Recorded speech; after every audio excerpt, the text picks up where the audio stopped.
व्यास जी का सुखदेव से गौदान की महिमा का वर्णन तथा भीष्म जी का गौ लक्ष्मी का संवाद सुनाना।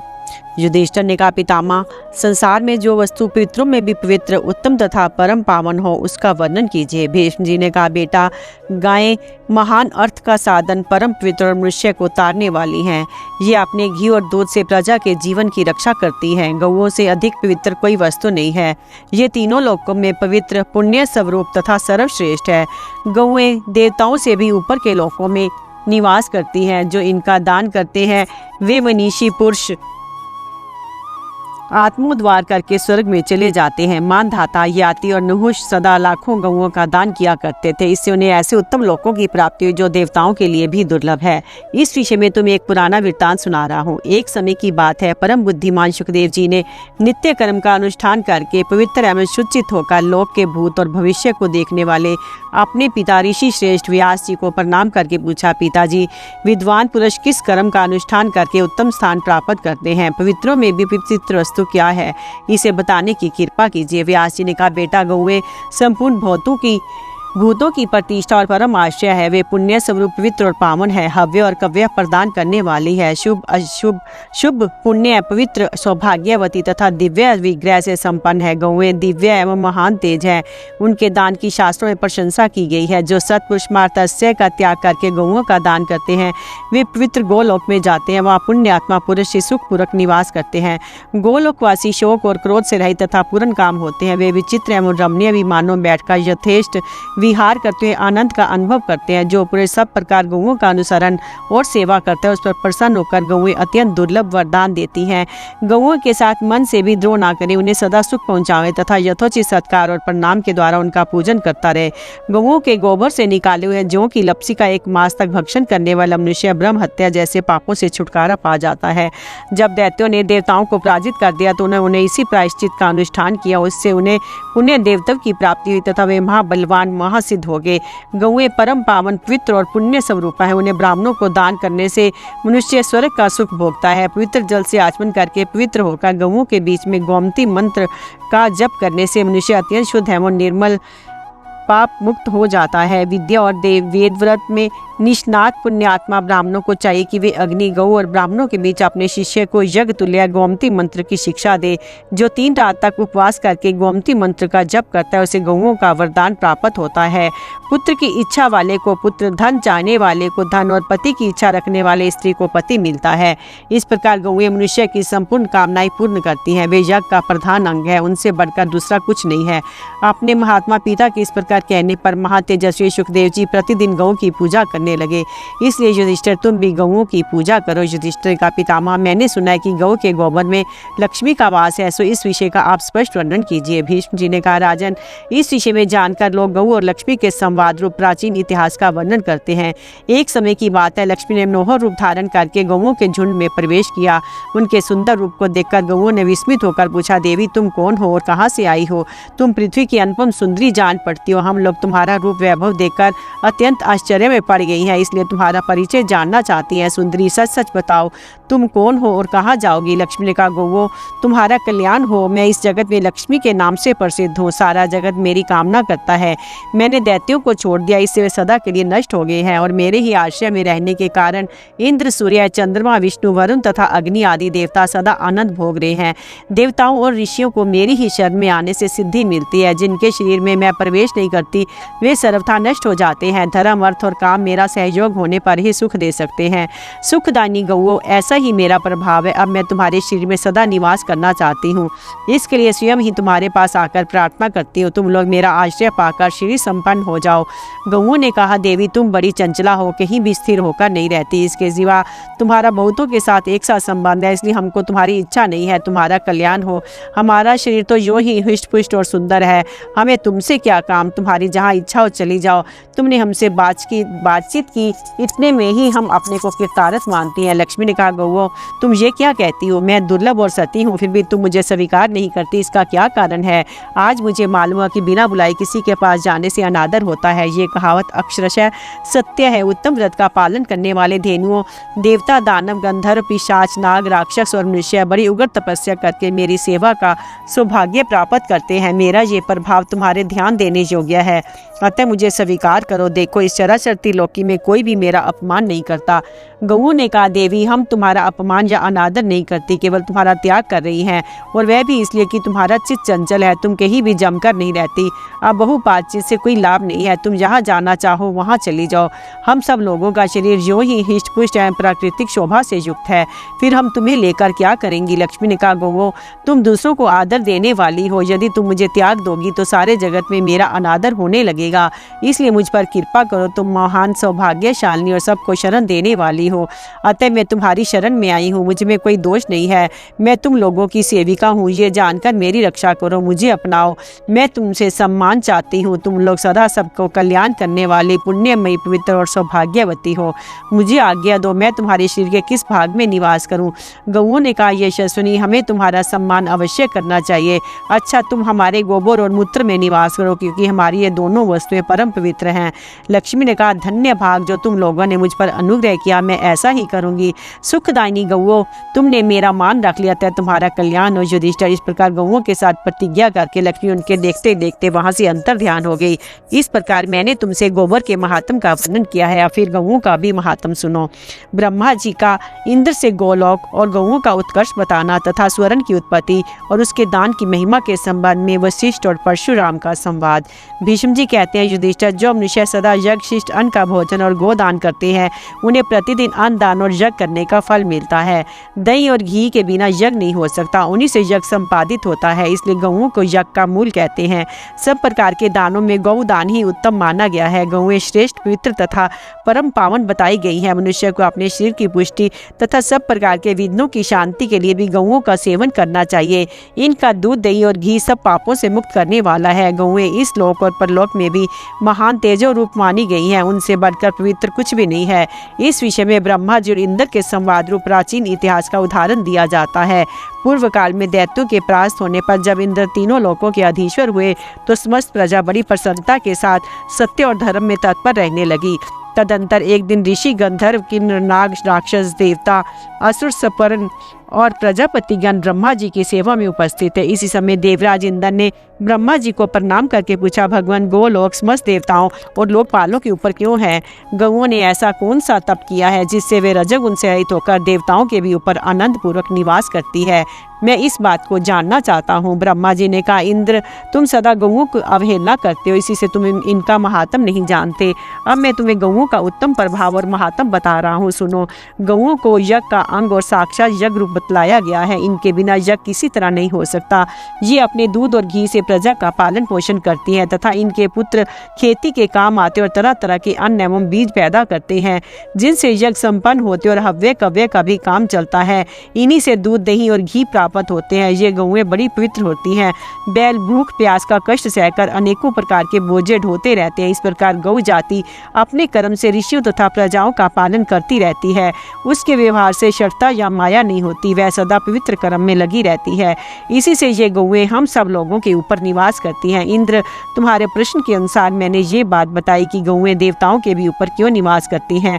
इसके सिवा गौएं वरदान भी प्राप्त कर चुकी हैं तथा प्रसन्न होकर वे दूसरों को भी वरदान देती हैं। सुरभि गौएं पुण्य कर्म करने वाली, पवित्र और सुलक्षणा होती है। वे जिस उद्देश्य से पृथ्वी पर गई हैं उसको भी मैं बता रहा हूँ, सुनो।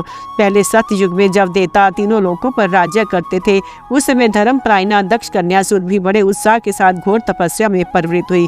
कैलाश के रमणीय शिखर पर जहाँ देवता और गंधर्व सदा विराजते रहते हैं, वे उत्तम योग का आश्रय 11,000 वर्षों तक एक पैर से खड़ी रही। तब मैंने उस तपस्विनी देवी के पास जाकर कहा, कल्याणी, तुम किस लिए ये घोर तपस्या कर रही हो? तुम्हारे इस तप से मैं बहुत प्रसन्न हूँ। तुम कोई वर मांगो, मैं देने को तैयार हूँ। सुरभि ने कहा, भगवान, मुझे वर लेने की कोई आवश्यकता नहीं है। मेरे लिए तो सबसे बड़ा वर यही है कि आज आप मुझ पर प्रसन्न हो गए। ब्रह्मा जी कहते हैं, इंद्र, जब सुरभि ने इस प्रकार कहा तो मैंने उसे यूं उत्तर दिया, देवी, तुमने लोभ का परित्याग करके निष्काम भाव से तप किया है, इससे मुझे बड़ी प्रसन्नता हुई है। अतः मैं तुम्हें अमर होने का वरदान देता हूँ। अब मेरी कृपा से तीनों लोकों के ऊपर तुम्हारा निवास होगा। तुम यहाँ वास करोगी, उसको गोलोक के नाम से ख्याति होगी। तुम्हारी सभी शुभ संतानें मनुष्य लोक में प्राणियों के हित का कार्य करती हुई वहाँ निवास करेंगी। तुम अपने मन से जिन दिव्य तथा मानवीय भोगों का चिंतन करोगी, वे सब तुम्हें प्राप्त होंगे तथा सब प्रकार का सुख तुम्हारे लिए सदा सुलभ रहेगा। इंद्र सुरभि के निवासभूत गोलोक में समस्त कामनाएं पूर्ण होती हैं। वहाँ मृत्यु, बुढ़ापा और अग्नि का जोर नहीं चलता। दुर्देव तथा अशुभ की भी वहाँ पहुँच नहीं है। उस लोक में दिव्य वन, दिव्य भवन तथा परम सुंदर एवं इच्छा अनुसार विचरने वाले विमान मौजूद हैं। ब्रह्मचर्य, सत्य, इंद्रिय संयम, नाना प्रकार के दान, पुण्य, तीर्थ सेवन, बड़ी भारी तपस्या तथा अन्य शुभ कर्मों के अनुष्ठान से ही गोलोक की प्राप्ति हो सकती है। इस प्रकार तुम्हारे पूछने के अनुसार मैंने ये सारी बातें बताई हैं। अब तुम्हें गौओं का कभी तिरस्कार नहीं करना चाहिए। भीष्म जी कहते हैं, युधिष्ठिर, ये कथा सुनने के पश्चात इंद्र सदा गौओं की पूजा करने लगे। गौओं के प्रति उनके मन में विशेष आदर का भाव जागृत हो गया। बेटा, गौओं का ये परम पावन, परम पवित्र, अत्यंत उत्तम महात्म मैंने सब का सब तुम्हें सुना दिया। इसका कीर्तन समस्त पापों से छुटकारा दिलाने वाला है। जो सदा पवित्र चित्त होकर यज्ञ और श्राद्ध में हव्य और कव्य अर्पण करते समय ब्राह्मणों को ये प्रसंग सुनाएगा, उनका दान समस्त कामनाओं को पूर्ण करने वाला और अक्षय होकर पितरों को प्राप्त होगा। गो भक्त पुरुष जिस वस्तु की इच्छा करता है वह सब उसे प्राप्त होती है। गौओं में भक्ति रखने वाली स्त्रियां भी मनोवांछित कामनाएं प्राप्त करती हैं। युधिष्ठिर ने पूछा, पितामह, आपने सब मनुष्यों के लिए, विशेषतः धर्म पर दृष्टि रखने वाले नरेशों के लिए परम उत्तम गोदान का वर्णन किया है। वेद और उपनिषदों ने भी प्रत्येक कर्म में दक्षिणा का विधान किया है। सभी यज्ञों में भूमि, गौ और स्वर्ण की दक्षिणा बतलाई गई है। इनमें स्वर्ण सबसे उत्तम दक्षिणा है, ऐसी श्रुति का वचन है।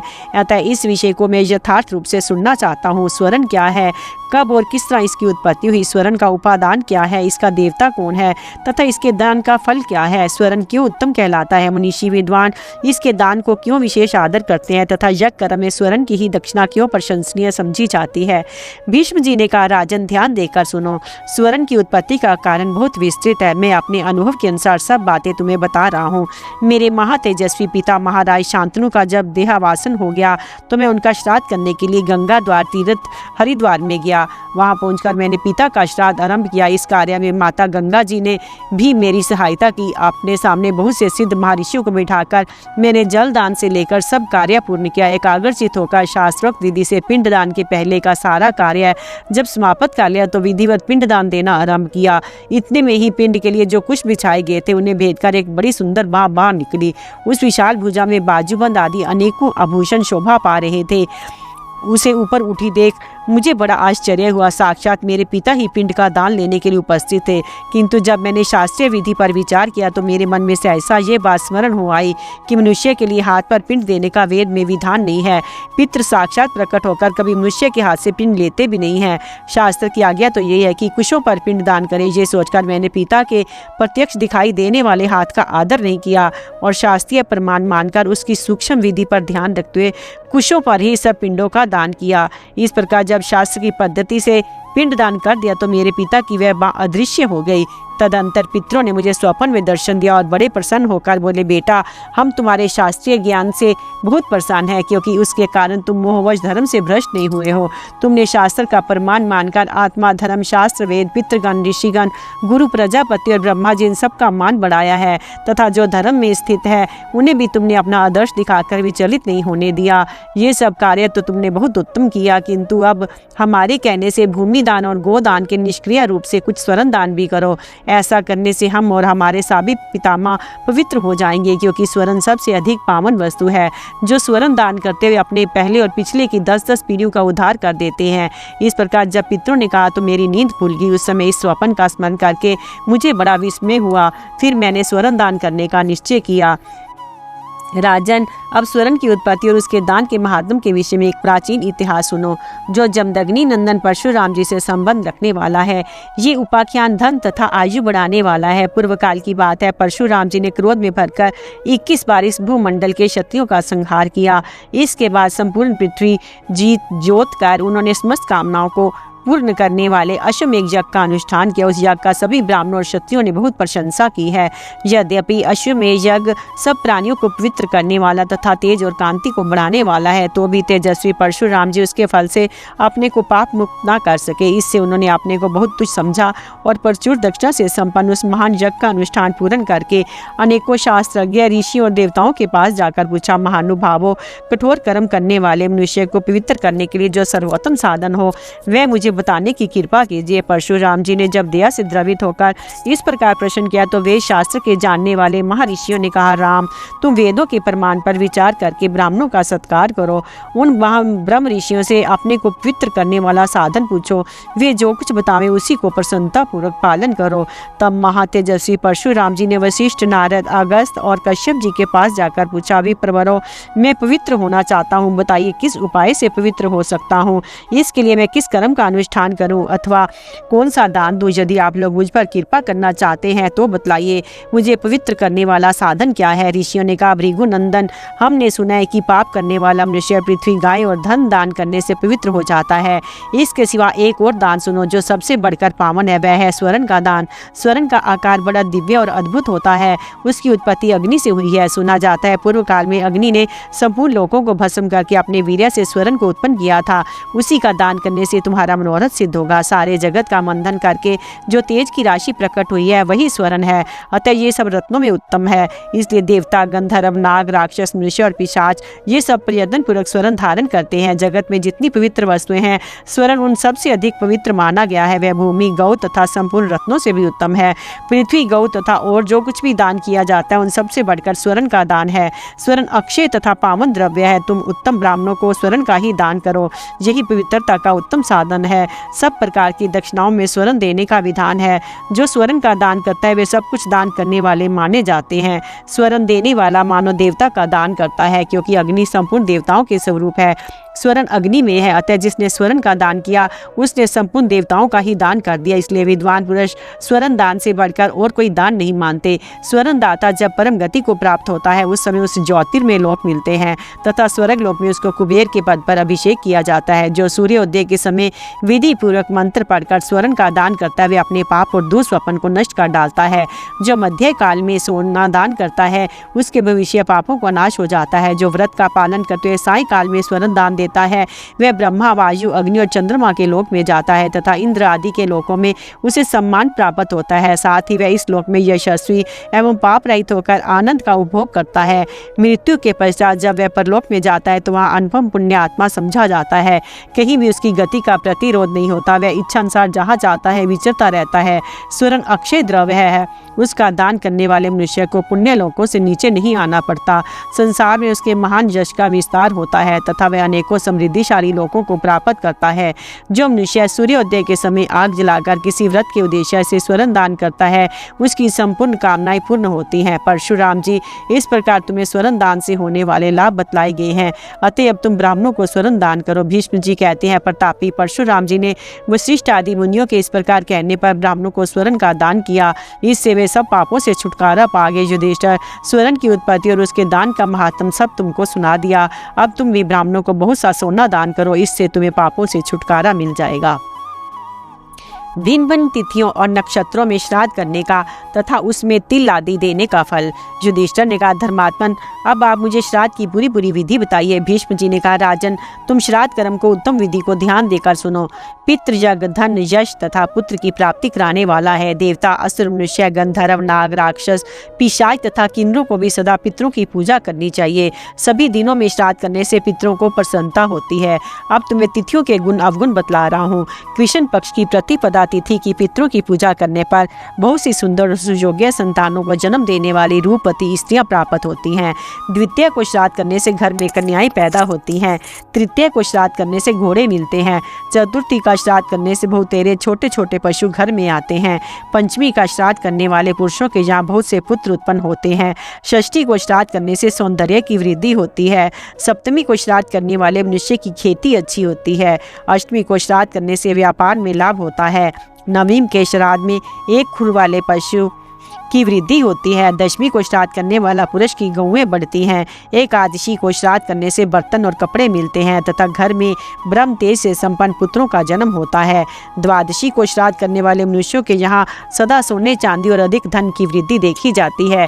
त्रयोदशी का श्राद्ध करने वाला पुरुष अपने जाति बंधुओं में सम्मानित होता है, किंतु जो चतुर्दशी को श्राद्ध करता है उसके घर वाले मनुष्य जवानी में ही मर जाते हैं और श्राद्धकर्ता को भी शीघ्र ही लड़ाई में जाना पड़ता है। अमावस्या में श्राद्ध करने करने से मनुष्य की सारी कामनाएं पूर्ण होती है। कृष्ण पक्ष में चतुर्दशी के सिवा दशमी से लेकर अमावस्या तक सभी तिथियां श्राद्ध के लिए उत्तम मानी गई हैं। अन्य तिथि इनके समान नहीं है। श्राद्ध के लिए जैसे शुक्ल पक्ष की अपेक्षा कृष्ण पक्ष श्रेष्ठ होता है, उसी प्रकार पूर्वाह्न की अपेक्षा अपराह्न काल श्रेष्ठ माना गया है। युधिष्ठिर ने पूछा, दादाजी, पितरों को दान की हुई कौन सी वस्तु अक्षय होती है? कौन सा विषय उन्हें अधिक काल तक तृप्त रखता है और कौन सा अनंत काल तक? भीष्म जी ने कहा, युधिष्ठिर, श्राद्ध के तत्व को जानने वाले विद्वानों ने श्राद्ध कल्प में जिन जिन वस्तुओं को हविष्य के रूप में ग्राही और कामना पूर्ति का साधक माना है उन्हें बता रहा हूँ। साथ ही उनके उपयोग का जो फल है उसका भी वर्णन करता हूँ, सुनो। तिल, चावल, जौ, उड़द, जल और फल मूल देने से पितरों को 1 मास तक तृप्ति बनी रहती है। मनु जी का वचन है कि जिस श्राद्ध में तिलों का अधिक उपयोग किया जाता है वह अक्षय होता है। अतः श्राद्ध के समय दिए जाने वाले भोजन के पदार्थों में तिलों की ही प्रधानता दी गई है। घृत मिश्रित खीर देने से 1 वर्ष तक पितृ तृप्त रहते हैं। पितृ कहते हैं, क्या हमारे कुल में कोई ऐसा पुरुष उत्पन्न होगा जो दक्षिणायन में त्रयोदशी तिथि और मघा नक्षत्र का योग होने पर हमें घृत युक्त खीर का पंड दान करे। बहुत से पुत्र उत्पन्न होने की अभिलाषा करनी चाहिए, क्योंकि उनमें से एक भी तो गया तीर्थ में जहाँ श्राद्ध के फल की अक्षय करने वाला अक्षयवट नामक लोक विख्यात वट विद्यमान है, जाकर हमारे लिए श्राद्ध करेगा। पिता की मृत्यु तिथि को जल, मूल, फल और अन्न आदि जो कुछ दिया जाता है वे सब मधु मिलाकर देने से पितरों को अनंत काल तक तृप्ति रहती है। जब यमराज ने राजा शशबिंदु के प्रति भिन्न भिन्न नक्षत्रों में किए जाने वाले जिन काम श्राद्धों का वर्णन किया उनको बता रहा हूँ, सुनो। जो मनुष्य सदा कृतिका नक्षत्र के योग में श्राद्ध करता है वह पुत्रवान होकर अग्नि स्थापन पूर्वक नित्य यज्ञ करने में समर्थ होता है तथा उसके शोक संताप दूर हो जाते हैं। पुत्र की कामना वाले मनुष्य को रोहिणी नक्षत्र में, तेज की इच्छा वाले को मृगशिरा से श्राद्ध करना चाहिए। आर्द्रा में श्राद्ध करने वाले मनुष्य की क्रूर कर्म में प्रवृत्ति होती है। पुनर्वसु में श्राद्ध करने से धन की इच्छा बढ़ती है। जो अपने शरीर की पुष्टि चाहता हो उसे पुष्य नक्षत्र में श्राद्ध करना चाहिए। आश्लेषा में श्राद्ध करने से धीर स्वभाव वाले पुत्रों का जन्म होता है। मघा में श्राद्ध करने वाले को भाई बंधुओं में सम्मान प्राप्त होता है। पूर्व फागुनी नक्षत्र में श्राद्ध का दान करने से सौभाग्य की वृद्धि और उत्तरा फागुनी में करने से संतान की प्राप्ति होती है। जो हस्त नक्षत्र में श्राद्ध का अनुष्ठान करता है वह अभीष्ट फल का भागी होता है। चित्रा में श्राद्ध करने वाले को रूपवान पुत्रों की प्राप्ति होती है। स्वाति नक्षत्र में पितरों की पूजा करने से व्यापार में उन्नति होती है। पुत्र की इच्छा वाला मनुष्य यदि विशाखा में श्राद्ध करे तो उसे अनेकों पुत्र प्राप्त होते हैं। अनुराधा में श्राद्ध करने वाला पुरुष राजाओं पर शासन करता है। यदि समृद्धिशाली पुरुष इंद्रिय संयम पूर्वक ज्येष्ठा में श्राद्ध करता है तो उसे अधिपत्य प्राप्त होता है। मूल में श्राद्ध करने से आरोग्य और पूर्व हाड़ में यश मिलता है। उत्तर आषाढ़ में नक्षत्र में श्राद्ध करने से मनुष्य शोक रहित होकर पृथ्वी पर विचरण करता है। अभिजीत नक्षत्र में श्राद्ध करने वाला वैदिक शास्त्र में सफलता प्राप्त करता है। श्रवण में श्राद्ध करने से सद्गति मिलती है। घनिष्ठा में श्राद्ध करने वाला राज्य का भागी होता है। यदि वैद्य शतभिषा नक्षत्र में श्राद्ध करे तो उसे अपने कार्य में सफलता प्राप्त होती है। पूर्व भाद्रपदा नक्षत्र में श्राद्ध करने वाले को बहुत से बकरे और भेड़े मिलते हैं। उत्तर भाद्रपद में श्राद्ध करने से हस्त्रों गोएं प्राप्त होती हैं। श्राद्ध में रेवती नक्षत्र का आश्रय लेने वाले की नाना प्रकार के धातुओं का लाभ होता है। अश्विनी नक्षत्र में श्राद्ध करने से घोड़े मिलते हैं और भरनी में श्राद्ध करने से उत्तम आयु प्राप्त होती है। राजा शशबिंदु ने श्राद्ध की ये विधि सुनकर इसी के अनुसार श्राद्ध किया। उसके प्रभाव से वे संपूर्ण पृथ्वी को अनायास ही जीतकर उसका शासन करने लगे। श्राद्ध में ब्राह्मणों की परीक्षा, पंक्ति दूषक और पंक्ति पावन ब्राह्मणों का वर्णन। युधिष्ठिर ने पूछा, पितामह, श्राद्ध का दान कैसे ब्राह्मणों को देना चाहिए, आप इसका स्पष्ट वर्णन कीजिए। भीष्म जी ने कहा, युधिष्ठिर, दान धर्म के ज्ञाता क्षत्रियों को देव संबंधी कर्म में ब्राह्मण की परीक्षा नहीं करनी चाहिए, किंतु पितृ कर्म में उनकी परीक्षा न्याय संगत मानी गई है। विद्वान पुरुष श्राद्ध के समय कुलशील अवस्था, रूप, विद्या और पूर्वजों के निवास स्थान आदि के द्वारा ब्राह्मण की अवश्य परीक्षा करें। ब्राह्मणों में कुछ तो पंक्ति दोषक होते हैं, कुछ पंक्ति पावन। पहले पंक्ति दूषक ब्राह्मणों का वर्णन करता हूँ, सुनो। जुआरी, गर्भ हत्यारा, राज्य क्षमा का रोगी, ग्वाले का काम करने वाला, अनपढ़, गांव भर का हरकारा, सूदखोर, गवैया, सब तरह की चीजें बेचने वाला, दूसरों का घर फूंकने वाला, विष देने वाला, जारज, मनुष्य के घर का अन्न खाने वाला, सोमरस का विक्रय करने वाला, हस्तरेखा से जीविका चलाने वाला, राजा का नौकर, तेल बेचने वाला, झूठी गवाही देने वाला, पिता से झगड़ा करने वाला, जिस घर में जार पुरुष का प्रवेश हो वह कलंकित, चोर, शिल्पजीवी, बहुरुपया, चगुलखोर, मित्रद्रोही, पर स्त्री, लंपट, शूद्रों का अध्यापक, हथियार बनाकर जीविका चलाने वाला, कुत्ते साथ लेकर घूमने वाला, जिस कुत्ते ने काटा हो वह उसके छोटे भाई का विवाह हो गया हो ऐसा अविवाहित पुरुष, चरम रोगी, गुर स्त्रीगामी, नट का काम करने वाला, मंदिर की पूजा से जीविका चलाने वाला, नक्षत्रों का फल बताकर जीने वाला, ज्योतिषी, ये सभी ब्राह्मण पंक्ति से बाहर रखने योग्य हैं।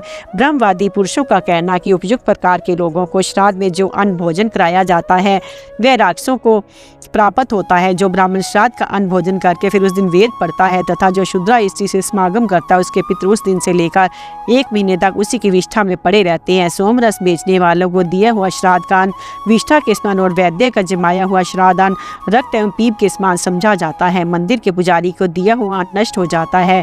सूदखोर को दिया हुआ दान स्थिर नहीं रहता और व्यापार करने वाले ब्राह्मण को जो कुछ दिया जाता है वह ना तो इस लोक में काम आता है ना परलोक में। जो दूसरी बार ब्याही हुई स्त्री के पेट से पैदा हुआ हो ऐसे ब्राह्मण को दिया हुआ हव्य और कव्य राख में हवन करने के समान निष्फल होता है।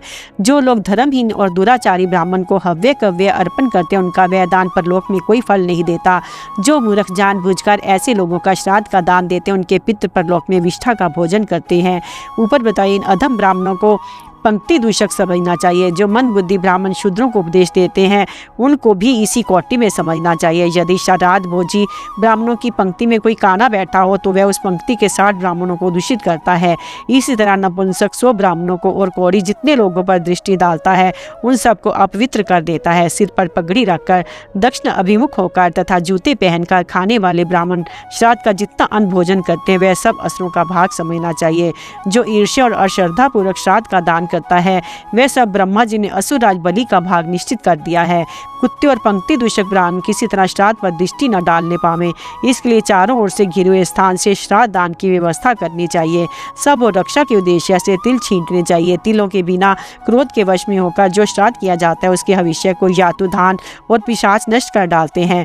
पंक्ति दूषक ब्राह्मण पंक्ति में बैठकर भोजन करते हुए जितने ब्राह्मणों को देख लेता है उतने ब्राह्मणों के भोजन से मिलने वाले फल से वह दाता को वंचित कर देता है। भरत श्रेष्ठ, अब मैं तुम्हें पंक्ति पावन ब्राह्मणों का परिचय देता हूँ। जो ब्राह्मण विद्या और वेद व्रत से निष्णात होकर सदाचार प्रायण रहते हैं वे सबको पवित्र करने वाले हैं। मैं उन्हीं की पंक्ति में बैठाने योग्य मानता हूँ। उन सबको पंक्ति पावन समझना चाहिए जो त्रिनाचिकेत मंत्र का अध्ययन करने वाले, ग्रहपत्य आदि 5 अग्नियों के उपासक, त्रिगुण अर्पण मंत्रों के ज्ञाता, षड्गों के विद्वान, ब्रह्मवेताओं के वंश में उत्पन्न सामवेद के ज्ञाता, ज्येष्ठ साम का गान करने वाले, माता पिता की आज्ञा में रहने वाले हैं जिनके यहाँ 10 पीढ़ियों से वेदाध्ययन की परंपरा चली आती है तथा जो ऋतुकाल में अपनी ही स्त्री के साथ समागम करते हैं। ऐसे वेद विद्या और व्रत में प्रवीण ब्राह्मण पंक्ति को पवित्र करने वाले समझे जाते हैं। अर्थ वेद के ज्ञाता, ब्रह्मचारी, नियम पूर्वक व्रत का पालन करने वाले, सत्यवादी, धर्मात्मा तथा अपने कर्तव्य में तत्पर रहने वाले पुरुष भी पंक्ति पावन हैं। जिन्होंने पुण्य तीर्थों में गोते लगाने के लिए परिश्रम किया है, वेद मंत्रों के उच्चारण पूर्वक अनेकों यज्ञों का अनुष्ठान करके अवभृत स्नान किया है, जो क्रोध रहित, गंभीर, क्षमाशील, मन को वश में रखने वाले, जितेंद्रिय और संपूर्ण प्राणियों के हित में लगे रहने वाले हैं, उन्हीं ब्राह्मण को श्राद्ध में निमंत्रित करना चाहिए क्योंकि ये पंक्ति पावन है। उन्हें दिया हुआ दान अक्षय होता है। इनके सिवा जो मोक्ष धर्म को जानने वाले, यति और उत्तम प्रकार से व्रत का पालन करने वाले योगी हैं, जो शुचित होकर उत्तम ब्राह्मणों का इतिहास सुनाते हैं, जो महाभाष्य और व्याकरण के विद्वान हैं तथा जो पुराण और धर्मशास्त्रों का न्यायपूर्वक अध्ययन करके उनकी आज्ञा के अनुसार विधिवत आचरण करने वाले हैं, जिन्होंने नियमित समय तक गुरुकुल में निवास करके वेदाध्ययन किया है, जो परीक्षा के सहस्त्रों अवसरों पर सत्यवादी सिद्ध हुए हैं, जो चारों वेदों के पढ़ने पढ़ाने में अग्रगण्य है। ऐसे ब्राह्मण पंक्ति को जितनी दूर रखते हैं उतनी दूर में बैठे हुए ब्राह्मणों को पवित्र कर देते हैं। पंक्ति को पवित्र करने के कारण उन्हें पंक्ति पावन कहा जाता है। ब्रह्मवादी कहते हैं कि वेद की शिक्षा देने वाले ब्रह्मज्ञानी पुरुषों के वंश में उत्पन्न हुआ ब्राह्मण अकेला ही 3.5 कोस तक का स्थान पवित्र कर सकता है। इसलिए सब प्रकार की चेष्टाओं से ब्राह्मणों की परीक्षा करके ही उन्हें श्राद्ध में निमंत्रित करना चाहिए, जिसके द्वारा कि वे श्राद्ध के भोजन में मित्रों की प्रधानता रहती है। उसके श्राद्ध से पितरों की तृप्ति नहीं होती। जो मनुष्य श्राद्ध में भोजन देकर दूसरों से मित्रता जोड़ता है, मृत्यु के बाद देवयान मार्ग से नहीं जाने पाता। जैसे पीपल का फल डंठल से टूटकर नीचे गिर जाता है, वैसे ही श्राद्ध को मित्रता का साधन बनाने वाला पुरुष स्वर्ग लोक से भ्रष्ट हो जाता है। इसलिए श्राद्धकर्ता को चाहिए वे श्राद्ध में मित्रों को निमंत्रण ना दे। मित्रों को संतुष्ट करने के लिए धन देना उचित है। श्राद्ध और यज्ञ में भोजन तो उसे ही कराना चाहिए जो शत्रु या मित्र न होकर मध्यस्थ हो। जैसे ऊसर में बोया हुआ बीज न तो जमता है, न बोने वाले का उसका कोई फल ही मिलता है, उसी प्रकार अयोग्य ब्राह्मण को भोजन कराया हुआ श्राद्ध का अन्न न इस लोक में लाभ पहुंचाता है, न परलोक में कोई फल देता है। जैसे घास फूस की आग शीघ्र ही शांत हो जाती है, उसी प्रकार स्वाध्यायहीन ब्राह्मण तेजहीन होता है, तो इसे श्राद्ध का दान नहीं देना चाहिए, क्योंकि राख में कोई भी हवन नहीं करता। जो लोग एक दूसरे के यहाँ श्राद्ध में भोजन करके परस्पर दक्षिणा देते और लेते हैं, उनकी वह दान दक्षिणा पिशाच दक्षिणा कहलाती है। वह ना देवताओं को मिलती है, ना पितरों को। जिसका बछड़ा मर गया है, ऐसे पुण्यहीना गौ जैसे दुखी होकर गौशाला में ही चक्कर लगाती रहती है, उसी प्रकार आपस में ली हुई दक्षिणा इसी लोक में रह जाती है, वे पितरों तक नहीं पहुँचने पाती। जैसे आग बुझ जाने पर जो घृत का हवन किया जाता है, उसे ना देवता पाते हैं ना पितृ, उसी प्रकार नाचने वाले, गवैये और झूठ बोलने वाले अपात्र ब्राह्मण को दिया हुआ दान निष्फल होता है। अपात्र पुरुष को दी हुई दक्षिणा ना दाता को तृप्त करती है, ना दान देने वाले को, प्रत्युत दोनों का ही नाश करती है। यही नहीं, वह विनाशकारिणी निंदित दक्षिणा दाता के पितरों को देवयान मार्ग से नीचे गिरा देती है। युधिष्ठिर, जो सदा ऋषियों के बताए हुए धर्म मार्ग पर चलते हैं, जिनकी बुद्धि एक निश्चय पर पहुंची हुई है तथा जो संपूर्ण धर्मों के ज्ञाता हैं, उन्हीं को देवता लोग ब्राह्मण मानते हैं। ऋषि मुनियों में कोई स्वाध्याय निष्ठ, कोई ज्ञान निष्ठ, कोई तपोनिष्ठ और कोई कर्म निष्ठ होते हैं। उनमें ज्ञान निष्ठ महर्षियों को ही श्राद्ध का अंत जिमाना चाहिए। जो लोग ब्राह्मणों की निंदा नहीं करते, वे ही श्रेष्ठ मनुष्य हैं। जो बातचीत में ब्राह्मणों की निंदा करते, उन्हें श्राद्ध में भोजन नहीं कराना चाहिए। मैंने वानप्रस्थ ऋषियों का ये वचन सुना है कि ब्राह्मणों की निंदा होने पर वे निंदा करने वाले की 3 पीढ़ियों का नाश कर डालते हैं। वेद वेता ब्राह्मण को दूर से ही परीक्षा करनी चाहिए। वेदज्ञ पुरुष अपना प्रिय हो या अप्रिय, इसका विचार ना करके उसे श्राद्ध में भोजन कराना चाहिए। जो 10 लाख अपात्र ब्राह्मणों को भोजन कराता है, उसके यहाँ उन सब के बदले एक ही सदा संतुष्ट रहने वाला वेदज्ञ ब्राह्मण भोजन करने का अधिकारी है। श्राद्ध के विषय में महर्षि निमि को अत्रि का उपदेश तथा अन्य ज्ञातवे बातें। युधिष्ठिर ने पूछा, पितामह, श्राद्ध कब प्रचलित हुआ? सबसे पहले किस महर्षि ने इसका प्रचार किया? यदि भृगु और अंगिरा के समय में इसका आरंभ हुआ हो तो किस मुनि ने इसको प्रकट किया? श्राद्ध में कौन कौन से कर्म, कौन कौन फल मूल और कौन कौन से अन्न त्याग देने योग्य हैं? भीष्म जी ने कहा, राजन, श्राद्ध का जिस समय और जिस प्रकार प्रचलन हुआ, जो इसका स्वरूप है तथा सबसे पहले जिसने इसका प्रचार किया, वे सब तुम्हें बता रहा हूँ, सुनो। प्राचीन काल में ब्रह्मा जी से महर्षि अत्रि की उत्पत्ति हुई। वे बड़े प्रतापी ऋषि थे। उनके वंश में भगवान दत्तात्रेय जी का प्रादुर्भाव हुआ। दत्तात्रेय के पुत्र निमि हुए, जो बड़े तपस्वी थे। निमि के भी एक पुत्र हुआ जिसका नाम था श्रीमान। वह बड़ा सुंदर था। उसने 1000 वर्षों तक बड़ी कठोर तपस्या करके अंत में काल धर्म के अधीन होकर प्राण त्याग दिया। महर्षि निमि को पुत्र शोक के कारण बड़ा संताप हुआ, तो भी उन्होंने शास्त्र विधि के अनुसार अशोच निवारण की सारी क्रियाएं की। फिर चतुर्दशी के दिन श्राद्ध में देने योग्य सब उसे एकत्रित करके रात बीतने पर वे बड़े सवेरे उठे। प्रातः काल जागने पर उनका मन पुत्र शोक से व्यथित होता रहा, किंतु उनकी बुद्धि बड़ी विस्तृत थी। उनके द्वारा उन्होंने मन को शोक की ओर से हटाया और एकाग्रचित होकर श्राद्ध विधि का विचार किया। फिर श्राद्ध के लिए शास्त्रों में जो फल मूल और अन्न आदि भोज्य पदार्थ बताए गए हैं, उनमें से जो जो पदार्थ उनके पुत्र को प्रिय थे, उन सब का विचार करके उन्होंने संग्रह किया। तदंतर उन बुद्धिमान मुनि ने अमावस्या के दिन 7 ब्राह्मणों को बुलाकर उनकी पूजा की और प्रदक्षिणा करके उन्हें कुश के आसन पर बिठाया। फिर उन 7 को एक ही साथ भोजन के लिए अलोना सावा परोसा। इसके बाद भोजन करने वाले ब्राह्मणों के पैरों के नीचे आसनों पर उन्होंने दक्षिणाग्र कुश बिछा दी और अपने सामने भी दक्षिणाग्र कुश रखकर पवित्र एवं सावधान हो अपने पुत्र श्रीमान के नाम गोत्र का उच्चारण करते कुशों पर पिंड दान किया। इस प्रकार श्राद्ध करने के पश्चात मुनि श्रेष्ठ निमि को बड़ा पश्चाताप होना लगा। कि वेद में पिता पितामह आदि के उद्देश्य से जिस श्राद्ध का विधान है उसको मैंने स्वेच्छा से पुत्र के निमित्त किया है। ये सोचकर उन्होंने अपने में धर्म संकरता का दोष माना, तब मन ही मन बहुत संतप्त होकर वे सोचने लगे, हो मुनियों ने जो कार्य पहले कभी नहीं किया उसे मैंने ही क्यों कर डाला। मेरे इस मन माने बर्ताव को देखकर ब्राह्मण लोग मुझे अपने शाप से अवश्य भस्म कर डालेंगे। ये बात ध्यान में आते उन्होंने अपने वंश प्रवर्तक महर्षि अत्रि का स्मरण किया। निमि के ध्यान करते तपोधन अत्रि वहां आ पहुंचे। आने पर जब उन्होंने निमि को पुत्र शोक से दुखी देखा तो मधुर वाणी के द्वारा उन्हें सांत्वना देते हुए कहा, बेटा तुमने जो पितृ जग किया है उससे डरो मत। सबसे पहले स्वयं ब्रह्मा जी ने इस धर्म का ज्ञान प्राप्त किया है, वे ही इसके प्रवर्तक भी हैं। उन्हीं के द्वारा वीर धर्म का तुमने अनुष्ठान किया है। ब्रह्मा जी के सिवा दूसरा कौन श्राद्ध विधि को उपदेश कर सकता है। अब मैं तुमसे स्वयंभू की बात आई हुई श्राद्ध की उत्तम विधि का वर्णन करता हूँ, इसे सुनो और इसे सुनकर इसी विधि के अनुसार श्रद्धा का अनुष्ठान करो। पहले वेद मंत्र के उच्चारण पूर्वक अग्निकरण की क्रिया पूरी करके फिर अग्नि सोम वरुण और पितरों के साथ रहने वाले विश्व देवों का उनका भाग अर्पण करो। साक्षात ब्रह्मा जी ने इनके भागों की कल्पना की है। तदंतर श्राद्ध की आधारभूता पृथ्वी की वैष्णवी काश्यापी और अक्षय आदि नामों से स्तुति करनी चाहिए। श्राद्ध के लिए जल लाते समय भगवान वरुण का स्तवन करके अग्नि और सोम को भी तृप्त करना चाहिए। ब्रह्मा जी के उत्पन्न किए कुछ देवता ही पितरों के नाम से प्रसिद्ध हैं, उन्हें उष्णप भी कहते हैं। स्वयंभू ने श्राद्ध में उन्हीं का भाग निश्चित किया है। श्राद्ध के द्वारा उनकी पूजा करने से श्राद्धकर्ता के पिता पितामह आदि पितरों को नरक से उद्धार हो जाता है। ब्रह्मा जी ने पूर्व काल में जिन अनिश्वात आदि पितरों का श्राद्ध का अधिकारी बताया है उनकी संख्या 7 है। विश्व देवों की चर्चा तो मैंने पहले की है। उन सब का मुख अग्नि है। वे सभी लोग यज्ञ में भाग प्राप्त करने के अधिकारी हैं।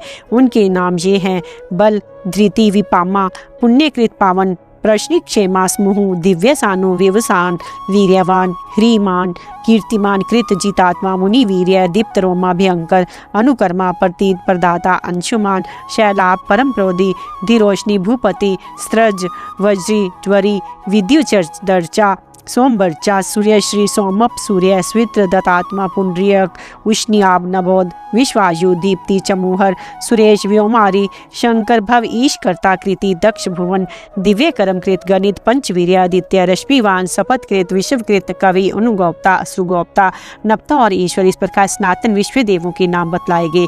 अब श्राद्ध में निषिद्ध वस्तुओं का वर्णन करता हूँ। अनाज में कोदो और पुल्क, हिंगू, द्रव्य में हींग, लहसुन और प्याज, शाकों में सहिंजन, कचनार, गाजर, कोहड़ा, कांवला और लौकी आदि, काला नमक, काला जीरा, बिरिया नमक, शीतपा की बांस, करीर आदि के अंकर और सिंघाड़ा, ये सब वस्तुएं शास्त्र में वर्जित हैं। सब प्रकार के नमक, जामुन के फल तथा छींक या आंसू से दूषित हुए पदार्थ भी श्राद्ध में त्याग देने चाहिए। श्राद्ध और यज्ञ में सुदर्शन नामक शाक निदित माना गया। उसके हविष्य से देवता और पितृ नहीं प्रसन्न होते। श्राद्ध आरंभ करने के समय उस स्थान से चंडाल और शव पचों का हटा देना चाहिए। इस तरह गेरुआ कपड़ा धारण करने वाला मनुष्य, कोड़ी, पतित, ब्रह्म हत्यारा, वन संकर, ब्राह्मण तथा धर्मदृष्ट संबंधी भी यदि श्राद्ध भूमि आसपास खड़ा हो तो उसे हटा देना चाहिए। पिंड दान के समय इन सबको दूर कर देना ही उचित है। भीष्म जी कहते हैं, इस प्रकार अपने वंशज महर्षि निमि को श्राद्ध का उपदेश देकर महातपस्वी अत्रि मुनि ब्रह्मा जी की दिव्य सभा में चले गए। धर्मराज, इस प्रकार पहले निमि ने श्राद्ध का आरंभ किया। उसके बाद सभी महर्षि उनकी देखा देखी शास्त्र विधि के अनुसार पितृयज्ञ का अनुष्ठान करने लगे। नियम पूर्वक व्रत धारण करने वाला धर्मपरायण ऋषि पिंड दान करने के पश्चात तीर्थ के जल से पितरों का तर्पण भी करते थे।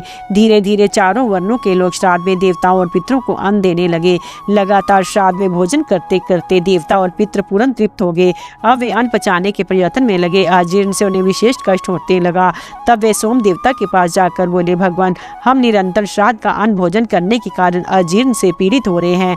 अब आप हम लोगों का कल्याण कीजिए। तब सोम ने उनसे कहा, देवताओं, यदि आप लोग कल्याण चाहते हैं तो ब्रह्मा जी की सभा में जाइए, वे ही आपके लोगों का कष्ट दूर करेंगे। जो सोम की बात सुनकर देवता और पितृ मेरु के शिखर पर विराजमान ब्रह्मा जी के पास गए। इस प्रकार कहने लगे, भगवान, श्राद्ध का अन्न खाते खाते हमें अजीर्ण हो गया है, इससे हम बहुत कष्ट पा रहे हैं। आप कृपा करके हम लोगों का कल्याण कीजिए।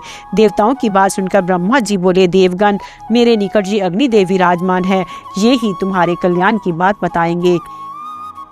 अग्नि बोले, देवताओं और पितरों, अब से श्राद्ध में हम लोग साथ ही भोजन किया करेंगे। मेरे साथ रहने से आप लोगों का अजीर्ण दूर हो जाएगा। ये सुनकर उनकी चिंता मिट गई। इसलिए श्राद्ध में पहले अग्नि का भाग दिया जाता है। अग्नि में हवन करने के बाद जो पितरों के निमित्त पिंडदान दिया जाता है उसे ब्रह्म राक्षस नहीं दूषित करते। श्राद्ध में अग्निदेव को उपस्थित देखकर राक्षस वहां से भाग जाते हैं। सबसे पहले पिता को, उनके बाद पितामह को, उनके बाद पर पितामह को पिंड देना चाहिए। यही श्राद्ध की विधि है। प्रत्येक पिंड देते समय एकाग्रचित होकर गायत्री मंत्र का जप तथा सोमाए पितृमते स्वाहा का उच्चारण करना चाहिए। रजस्वला और कनकटी स्त्री को श्राद्ध भूमि में ना उपस्थित होने, दूसरे कुल की स्त्री को श्राद्ध का भोजन तैयार करने में ना लगावें। तर्पण करते समय पिता पितामह आदि के नाम का उच्चारण करें। किसी नदी के किनारे पहुंचने पर पितरों को पिंडदान और तर्पण अवश्य करना चाहिए। पहले अपने कुल के पितरों को जल से तृप्त करके उसके पश्चात मित्रों और संबंधियों को जलांजलि देनी चाहिए। चित्त कब्रे बैलों से जुती हुई गाड़ी में बैठकर नदी पार करते समय बैलों की पूंछ से पितरों का तर्पण करना चाहिए, क्योंकि पुत्र वैसे तर्पण की अभिलाषा रखते हैं। इसी तरह नाव से नदी पार करने वालों को भी पितरों को तर्पण करना चाहिए। जो तर्पण के महत्व को जानता है वे नाव में बैठने पर एकाग्रचित हो अवश्य ही पितरों को जल दान करते हैं। कृष्ण पक्ष में जब महीने का आधा समय बीत जाए उस दिन अर्थात अमावस्या तिथि को अवश्य श्राद्ध करना चाहिए। पितरों की भक्ति से मनुष्य को पुष्टि, आयु, वीर्य और लक्ष्मी की प्राप्ति होती है। ब्रह्मा जी पुल सत विशिष्ट कुल है। अंगिरा, ऋतु और महर्षि कश्यप ये 7 ऋषि महान योगेश्वर और पितृ माने गए हैं। इस प्रकार ये शास्त्र की उत्तम विधि बताई गई। मरे हुए मनुष्य अपने वस्त्रों द्वारा पिंडदान पाकर प्रेतत्व के कष्ट से छुटकारा पा जाते हैं। राजा युधिष्ठिर, ये मैंने शास्त्र के अनुसार तुम्हें श्राद्ध की उत्पत्ति का प्रसंग सुनाया है। उपवास और ब्रह्मचर्य आदि के लक्षण तथा प्रतिग्रह के दोष बताने के लिए राजा विषाधर्भी और शपथ ऋषियों की कथा। युधिष्ठिर ने पूछा, पितामह, यदि व्रतधारी विप्र किसी ब्राह्मण की इच्छा पूर्ण के लिए उसके घर श्राद्ध का अन्न भोजन कर ले तो इसे आप कैसा मानते हैं? भीष्म जी ने कहा, युधिष्ठिर, जो वेदोक्त व्रत का पालन नहीं करते वे ब्राह्मण की इच्छा पूर्ति के लिए श्राद्ध में भोजन कर सकते हैं, किंतु जो वैदिक व्रत का पालन कर रहे हैं वे यदि किसी के अनुरोध से श्राद्ध का अन्न ग्रहण करते हैं तो उन्हें अपना व्रत भंग करने का दोष का भागी होना पड़ता है। युधिष्ठिर ने पूछा, पितामह, साधारण लोग भी उपवास को ही तप कहा करते हैं, उसके संबंध में आपकी क्या धारणा है? मैं ये जानना चाहता हूँ कि वास्तव में उपवास ही तप है या उसका और कोई स्वरूप है। भीष्म जी ने कहा, युधिष्ठिर, जो लोग 15 दिन या 1 महीने तक उपवास करके उसे तपस्या मानते हैं वे व्यर्थ ही अपने शरीर को कष्ट देते हैं। वास्तव में केवल उपवास करने वाला ना तपस्वी है ना धर्मज्ञ है। त्याग का संपादन ही सबसे उत्तम तपस्या है। ब्राह्मण को सदा उपवासी, ब्रह्मचारी, मुनि और वेदों का स्वाध्यायी होना चाहिए। धर्म पालन की इच्छा से उसकी स्त्री आदि कुटुंब का संग्रह करना चाहिए। ब्राह्मण को उचित है कि वह सदा जागृत रहे, मांस कभी ना खाए, पवित्र भाव से वेद का पाठ करे, सदा सत्य भाषण करे और इंद्रियों को संयम में रखे। उसको सदा अमृताशी, विधाशी और अतिथि प्रिय होना चाहिए। युधिष्ठिर ने कहा, पितामह, ब्राह्मण सदा उपवासी, ब्रह्मचारी, विद्यासाशी और अतिथि प्रिय कैसे हो सकता है? भीष्म जी ने कहा, बेटा, जो मनुष्य केवल प्रातः काल और साय काल में ही भोजन करता है, बीच में कुछ नहीं खाता, उसे सदा उपवासी समझना चाहिए। जो केवल ऋतु काल में धर्म पत्नी के साथ सहवास करता है वह ब्रह्मचारी ही माना जाता है। सदा दान देने वाला पुरुष सत्यवादी ही समझने योग्य है। जो दिन में नहीं सोता वह सदा जागृत रहने वाला कहलाता है। जो सदा भृत्यों और अतिथियों के भोजन कर लेने के बाद स्वयं भोजन करता है वह केवल अमृत भक्षण करने वाला है।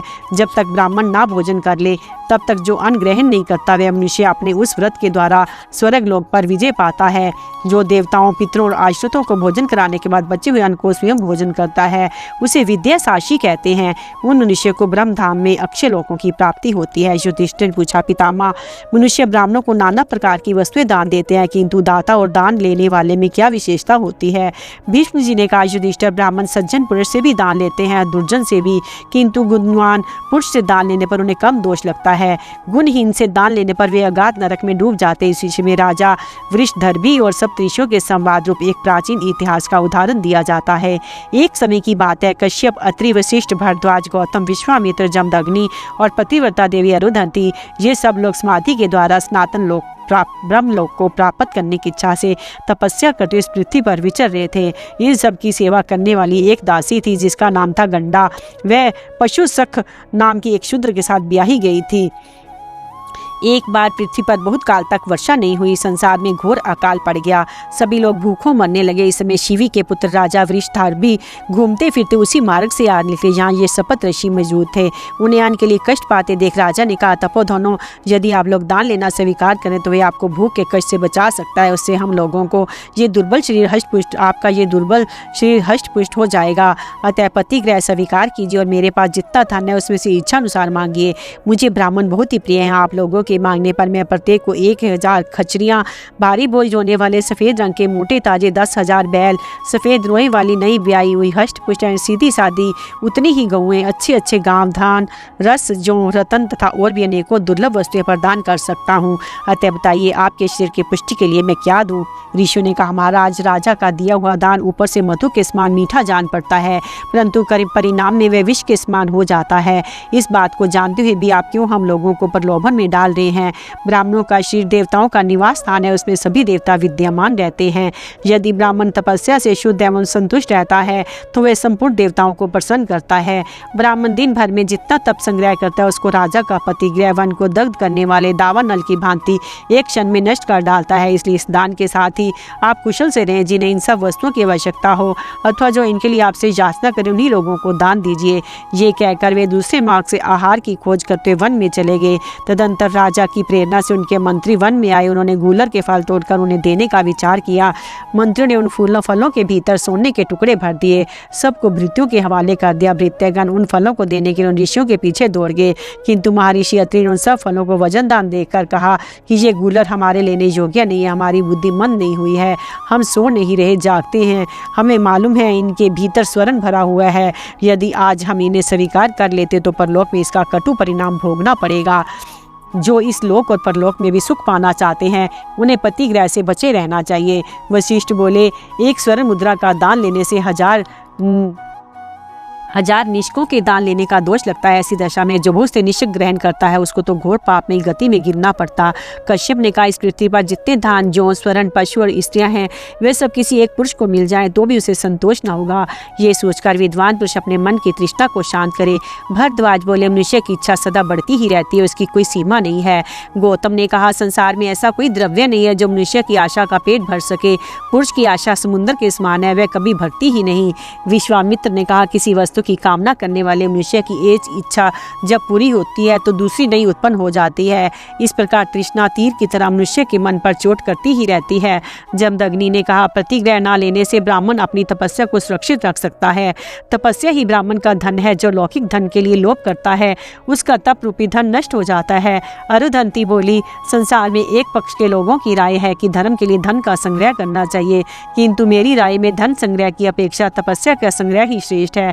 गंडा ने कहा, मेरे ये मालिक लोग अत्यंत शक्तिशाली होते हुए भी जब इस प्रकार पतिग्रह के भय से इतना डरते हैं तो मेरी क्या बिसात है। मुझे तो दुर्बल प्राणियों की भांति इससे बहुत बड़ा भय लग रहा है।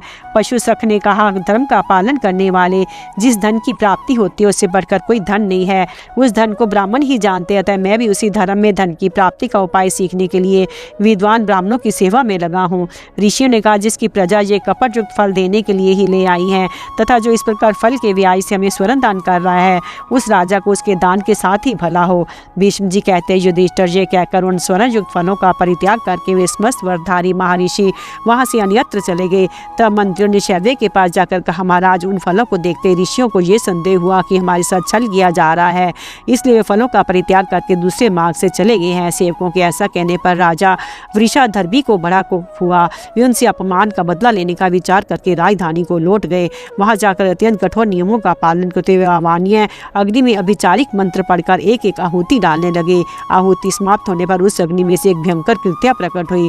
राजा वृषाधर्भी ने उसका नाम यातुधानी रखा। काल रात्रि के समान विकराल रूप धारण करने वाली वह कृत्या हाथ जोड़कर राजा के पास उपस्थित हुई और बोली, महाराज, मैं आपकी किस आज्ञा का पालन करूं? राजा ने कहा, यातुधानी, तुम यहाँ से वन में जाओ और यहाँ अर्धंती से सातों ऋषियों का, उनकी दासी और उस दासी के पति का नाम भी पूछकर उसका तात्पर्य अपने मन में धारण करो। इस प्रकार सबके नामों का अर्थ समझकर उन्हें मार डालो। इसके बाद जहाँ इच्छा हो चली जाना। राजा की ये आज्ञा पाकर यातुधानी ने तथास्तु कहकर इसे स्वीकार किया। जहाँ महर्षि विचरा करते थे उस वन में चली गई। वहाँ अत्रि आदि महर्षि फल मूल का आहार करते हुए घूम रहे थे। उन सब के निश्चय और कार्य एक से थे। उस वन में विचरते हुए फल मूलों का संग्रह कर रहे थे। घूमते फिरते किसी समय उन्हें एक सुंदर तालाब दिखाई पड़ा जिसका जल बड़ा ही पवित्र और स्वच्छ था। उसके चारों किनारों पर सघन वृक्षों की भांति पंक्ति शोभा पा रही थी। पोखरे के भीतर सुंदर कमर खिले हुए थे और अनेकों प्रकार के पक्षी उसके जल का सेवन करते थे। उसमें प्रवेश करने के लिए एक ही दरवाजा था। उसके घाट और सीढ़ियां बहुत सुंदर बनी थी। वहाँ कोई और कीचड़ का नाम भी नहीं था। राजा वृषाधर्भी की भेजी हुई भयानक आकार वाली यातुधानी उस तालाब की रक्षा कर रही थी। तालाब देखकर वे महर्षि मृणाल ने के लिए पशु सख के साथ वहाँ आए। सरोवर के तट पर उस विकराल राक्षसी को खड़ी देखकर बोले, तुम कौन हो? किस लिए यहाँ अकेली खड़ी हो? यहाँ तुम्हारे आने का क्या प्रयोजन है? इस सरोवर के तट पर रहकर तुम कौन सा कार्य सिद्ध करना चाहती हो? यातुधानी ने कहा, तपस्वियों, मैं जो कोई भी हो, तुम्हें मेरा परिचय पूछने की आवश्यकता नहीं है। तुम इतना ही जान लो कि मैं इस तालाब की रखवाली करने वाली हूँ। ऋषि ने कहा, भद्रे, हम सब लोग भूख से व्याकुल हो रहे हैं, हमारे पास खाने के लिए कुछ भी नहीं है, अतः यदि तुम आज्ञा दे तो हम सब मिलकर इस तालाब से कुछ मृणाल उखाड़ लें। यातुधानी बोली, ऋषियों, एक शर्त पर तुम इस तालाब से इच्छानुसार मृणाल ले सकते हो। एक एक आदमी आकर अपना नाम बताओ और कमल की नाल ले लो, देर करने की आवश्यकता नहीं है। भीष्म जी कहते हैं, उसकी बात सुनकर महर्षि अत्रि ये समझ गए कि ये राक्षसी कृत्या है और सब ऋषियों का वध करने की इच्छा से यहाँ आई हुई है। तथापि भूख से व्याकुल होने के कारण उन्होंने इस प्रकार उत्तर दिया, कल्याणी, काम आदि शत्रुओं से त्राण करने वाले को अरात्रि कहते हैं और अत मृत्यु से बचाने वाला अत्रि कहलाता है। इस प्रकार मैं ही अरात्रि होने के कारण अत्रि हूँ।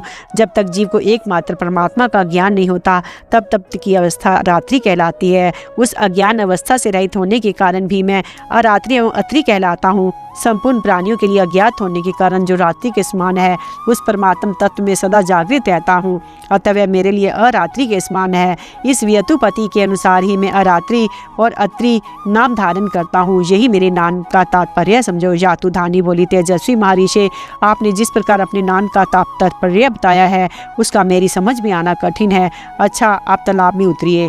वशिष्ठ ने कहा, मेरा नाम वशिष्ठ है, सबसे श्रेष्ठ होने के कारण लोग मुझे वरिष्ठ भी कहते हैं। मैं गृहस्थ आश्रम में वास करता हूँ, अतः ऐश्वर्य, संपत्ति और वास के कारण तुम मुझे वशिष्ठ समझो।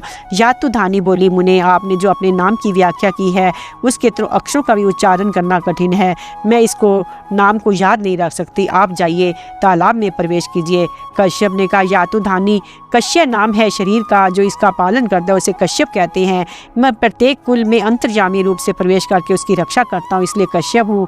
कु अर्थात पृथ्वी पर वम यानी वर्षा करने वाला सूर्य भी मेरा ही स्वरूप है, इसलिए मुझे कुवम भी कहते हैं। मेरे देह का रंग काश के फूल की भांति उज्ज्वल है, अतः मैं काशिया नाम से प्रसिद्ध हूँ, यही मेरा नाम है, इसे तुम धारण करो। यातुधानी बोली, महर्षि, आपके नाम का तात्पर्य समझना मेरे लिए बहुत कठिन है, आप भी कमलों से भरी हुई बावड़ी में जाइए। भरद्वाज बोले, कल्याणी, जो मेरे पुत्र और शिष्य नहीं है उनको भी मैं पालन करता हूँ, तथा देवता ब्राह्मण अपनी धर्म पत्नी तथा वर्ण संकर मनुष्य को भी भरण पोषण करता हूँ, इसलिए भरद्वाज नाम से प्रसिद्ध हूँ। यातुधानी बोली, मुनिवर, आपके नाम अक्षर का उच्चारण करने से भी मुझे क्लेश जान पड़ता है, इसलिए मैं इसे धारण नहीं कर सकती। जाइए, आप भी इस सरोवर में उतरिए। गौतम ने कहा, कृत्य, मैंने इंद्रिय संयम के द्वारा गो, पृथ्वी और स्वर्ग का भी दमन किया है, इसलिए गौतम नाम धारण करता हूँ। मैं धूम रहित अग्नि के समान तेजस्वी हूँ, सब में समान दृष्टि रहने के कारण तुम्हारा या और किसी के द्वारा मेरा दमन नहीं हो सकता। मेरे शरीर की कांति अंधकार को दूर भगाने वाली है, अतः तुम मुझे गौतम समझो। यातुधानी बोली, महामुनि, आपके नाम की व्याख्या भी मैं नहीं समझ सकती, जाइए पोखरे में प्रवेश कीजिए। विश्वामित्र ने कहा, यातुधानी, विश्वदेव मेरे मित्र हैं तथा गौओं और संपूर्ण विश्व का मित्र हूँ, इसलिए संसार में विश्वामित्र के नाम से प्रसिद्ध हूँ। यातुधानी बोली, महर्षि, आपके नाम की व्याख्या का भी मुझसे उच्चारण होना कठिन है, मैं इसे नहीं याद रख सकती, आप तालाब में जाइए। जमदग्नि ने कहा, कल्याणी, मैं जमत अर्थात देवताओं के आह्वानीय अग्नि से उत्पन्न हुआ हूँ, इसलिए तुम मुझे जमदग्नि नाम से विख्यात समझो। यातुधानी बोली, मुने, आपने जिस प्रकार अपने नाम का तात्पर्य बताया उसको समझना मेरे लिए बहुत कठिन है, अब आप सरोवर में प्रवेश कीजिए। अरुधंती ने कहा, यातुधानी, मैं अरु अर्थात पर्वत, पृथ्वी और ध्रुवलोक को अपनी शक्ति से धारण करती हूँ, अपने स्वामी से कभी दूर नहीं रहती, उनके मन के अनुसार चलती हूँ, इसलिए मेरा नाम अरुंधति है। यातुधानी बोली, देवी, आपने जो अपने नाम की व्याख्या की उससे एक अक्षर का भी उच्चारण मेरे लिए कठिन आता है, इसे भी मैं नहीं याद रख सकती, आप तालाब में प्रवेश कीजिए। गंडा ने कहा, यातुधानी, गड़ी धातु से गुंडी शब्द का सिद्धि होती है, ये मुख्य एक देश कपोल का वाचक है, मेरा कपोल गंड ऊंचा है, इसलिए लोग मुझे गंडा कहते हैं। यातुधानी बोली, तुम्हारे नाम की व्याख्या का भी उच्चारण करना मेरे लिए कठिन है, इसको याद रखना असंभव है, जाओ तुम भी बावड़ी में उतरो। पशु सख ने कहा, आग से पैदा हुई कृत्य, मैं पशुओं को प्रसन्न रखता हूँ, उनका प्रिय सखा हूँ, इस गुण के अनुसार मेरा नाम पशु सख है। यातुधानी बोली, तुमने जो अपने नाम की व्याख्या की है उसके अक्षरों का उच्चारण करना भी मेरे लिए कष्टप्रद है, अतः इसको याद नहीं रख सकती, अब तुम भी पोखरे में जाओ। इन ऋषियों के साथ शनैः सखा नामधारी एक सन्यासी भी था, उसने अपना परिचय देकर इस प्रकार कहा, यातुधानी, इन ऋषियों ने जिस प्रकार अपना नाम बताया है उस तरह मैं नहीं बता सकता, तुम मेरा नाम शनैः सख समझो। यातुधानी बोली, विप्रवर अपने संदिग्ध वाणी से अपना नाम बताया थे, अब फिर स्पष्ट रूप से अपने नाम की व्याख्या कीजिए। शुनैसक ने कहा, मैंने एक बार अपना नाम बता दिया, फिर भी तुमने उसे ध्यान से नहीं सुना, इसलिए लो मेरे इस त्रिदंड की मार खाकर अभी भस्म हो जाओ। ये कहकर उस सन्यासी ने ब्रह्मदंड के समान अपने त्रिदंड से ऐसा हाथ जमाया कि वह यातुधानी पृथ्वी पर गिर पड़ी और तुरंत भस्म हो गई। इस प्रकार शुनैसक ने उस महाबलवती राक्षसी का वध करके त्रिदंड को पृथ्वी पर रख दिया और स्वयं भी वहीं घास पर बैठ गया। तदंतर वे सभी महर्षि इच्छा अनुसार फूल और मृणाल लेकर बड़ी प्रसन्नता के साथ तालाब से बाहर निकले। बहुत परिश्रम करके उन्होंने मृणालों के अलग अलग बोझे बांधे। इसके बाद उन्हें किनारे पर ही रखकर वे बावड़ी के जल से तर्पण करने लगे। थोड़ी देर बाद जब पानी से बाहर आए तो उन्हें अपने रखे मृणाल नहीं दिखाई पड़े। तब सभी एक स्वर से बोल उठे, अरे हम सब लोग भूख से व्याकुल थे, अब आहार ग्रहण करना चाहते थे, ऐसे समय किस निर्दयी ने आकर हमारे मृणाल चुरा लिए। जब कुछ भी पता ना चला तो सब ने अपनी सफाई कर देने के लिए शपथ खाने का निश्चय किया। उस समय सब के सब भूख से विकल और अत्यंत थके मांदे थे, अतः उन्होंने शपथ खाना आरंभ कर दिया। सबसे पहले अत्रि बोले, जिसने इन मृणालों की चोरी की उसे गाय को लात मारने, सूर्य की ओर मुंह करके पेशाब करने और अन्न ध्याय के समय अध्ययन करने का पाप लगे। वशिष्ठ बोले, जिसने मृणाल चराए उसे निश्चित समय में वेद पढ़ने, कुत्ते लेकर शिकार खेलने, सन्यासियों का मन माना बर्ताव करने, शरणागत को मारने, अपनी कन्या बेचकर जीविका चलाने तथा किसान के धन छीनने का पाप लगे। कश्यप ने कहा, जिसने मृणालों की चोरी की हो उसकी सब जगह सब तरह की बातें कहने, दूसरों की धरोहर हड़प लेने, झूठी गवाही देने, अपात्र को दान देने, दिन में स्त्री समागम करने का दोष लगे। भरद्वाज बोले, जिसने मृणाल चुराए हो उस निर्दयी को स्त्री बंधु बांधव तथा गऊओं के साथ अधर्म करने, ब्राह्मणों को विवाद में प्रस्त करने, उपाध्याय को नीचे बैठाकर अपने उनसे ऋग्वेद और यजुर्वेद का अध्ययन करने और घास फूस की आग में आहुति डालने का पाप लगे। जमदग्नि बोले, जिसने मृणालों का अपहरण किया हो उसे पानी में मल त्याग, गौ की हत्या, गौ के साथ द्रोह, बिना ऋतुकाल के मैथुन और सबके साथ द्वेष करने, स्त्री की कमाई पर जीविका चलाने, भाई बंधुओं से द्वेष रखने, सबसे वैर बांधने, एक दूसरे के घर अतिथि होने का दोष लगे। गौतम ने कहा, जिसने मृणालों की चोरी की हो वे वेदों को पढ़कर उन्हें भूल जाने, तीनों अग्नियों का परित्याग करने और सोमरस बेचने का पाप का भागी हो तथा एक ही कूप वाले गांव में निवास करने वाले, शूद्र की पत्नी से संसर्ग रखने वाले, ब्राह्मणों को जो लोक मिलता हो वही उसे भी मिले। विश्वामित्र ने कहा, जो इन मृणालों को चुरा ले गया हो उसे वही पाप लगे जो पुत्र के जीते, जो उसके माता पिता आदि पोष्य वर्ग का दूसरे द्वारा पालन होने पर लगता है, उसका कहीं ठिकाना ना लगे, उसके घर बहुत से पुत्र हों, वे अपवित्र वेद को मिथ्या मानने वाला, धन का घमंड करने वाला, किसान, दूसरों से ढा रखने वाला, वर्षा काल में प्रदेश की यात्रा करने वाला, वेतन लेकर काम करने वाला, राजा का पुरोहित और यज्ञ के अनाधिकारी से यज्ञ कराने वाला होवे। अरुधंती बोली, जिसने मृणालों की चोरी की हो वह स्त्री सदा अपनी सास को अपमानित करने, स्वामी का दिल दुखाने, अकेले स्वादिष्ट भोजन करने, घर में रहकर बंधु बांधवों का अनादर करने, शाम को सत्तू खाने, अपनी योनि कलंकित करने, वीर पुत्र की जननी होने के पाप की भागनी हो। गंडा बोली, जिस स्त्री मृणाल की चोरी की उसे झूठ बोलने, बंधु के साथ विरोध करने, कन्या बेचने, रसोई बनाकर अकेले भोजन करने और व्यभिचारिणी होने का पाप लगे। पशुसख बोला, जिसने मृणालों की चोरी की हो वह दासी के गर्भ से जन्म ले, संतानहीन और दरिद्र रहे तथा उसे देवताओं को नमस्कार ना करने का दोष लगे। शुनैसक ने कहा, जिसने इन मृणालों को चुराया हो वह यजुर्वेद के ज्ञाता, रीतिवत तथा सामवेद के ज्ञाता, ब्रह्मचारी का कन्यादान देने का फल प्राप्त करे, अर्थवेद का अध्ययन समाप्त करके विधिवत स्नान करने के पुण्य का भागी हो। सन्यासी के यों कहने पर सप्त ऋषियों ने कहा, शुनैसुक, तुमने जो शपथ किया वह तो ब्राह्मणों को अभीष्ट ही है, अतः जान पड़ते हमारे मृणालों की चोरी तुमने ही की है। शुनैसक ने कहा, मुनिवरों, आपका कहना ठीक है, वास्तव में मृणाली की चोरी मैंने ही की है। अब आप लोग तर्पण कर रहे थे उस समय आपकी दृष्टि बचाकर मैंने इन्हें अन्यत्र रखकर छिपा दिया था।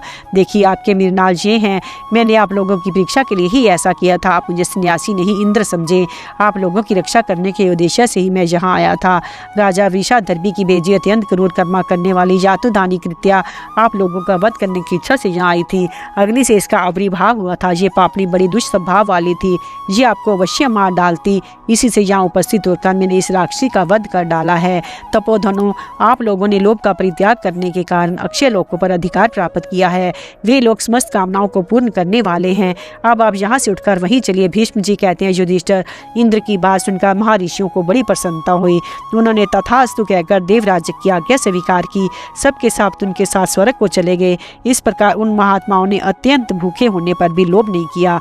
इसी से उन्हें स्वर्ग की प्राप्ति हुई। अतः मनुष्यों को चाहिए कि प्रत्येक अवस्था में लोभ का परित्याग करे। यही सबसे बड़ा धर्म है।